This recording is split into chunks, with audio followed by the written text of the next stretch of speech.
बड़ी ईद की बड़ी तैयारियों का जिक्र करें। ईद कुर्बान में अब सिर्फ चंद रोज़ बाकी है। सुन्नत इब्राहिमी की अदायगी के लिए शहरियों की जानिब से मवेशी मंडियों की खरीदारी में सिलसिला जारी है। मजीद क्या तफसीलात हैं मोहम्मद काशान से जानते हैं जो एक मवेशी मंडी में मौजूद हैं। काशान बताइएगा।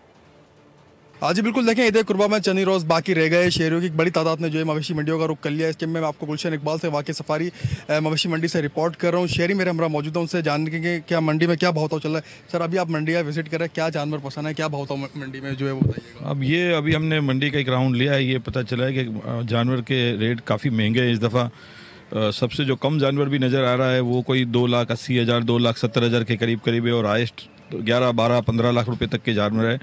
मगर जो पिछले जो 2-3 साल गए हैं इसके मुकाबले में इस साल काफ़ी रेट ज़्यादा हैं। और ये भी नोट किया गया है कि मुख्तलिफ मंडी के अंदर मुख्तलिफ दाम चल रहे हैं और जिस मंडी में हम इस वक्त आए हुए हैं उसके दाम हमें तो काफ़ी ज़्यादा लग रहे हैं। तो हम देख रहे हैं कि सुबह होते ही शहरियों की बड़ी तादाद जो मवेशी मंडी पहुंच गई है। जानवरों को वो यहाँ पर पसंद भी कर रहे हैं और कुछ जानवरों को यहाँ सौदे भी बनते दिखाई दे रहे हैं। मोहम्मद काशान बहुत शुक्रिया। सब्सक्राइब करें और बेल दबाएं ताकि कोई खबर रह न जाए।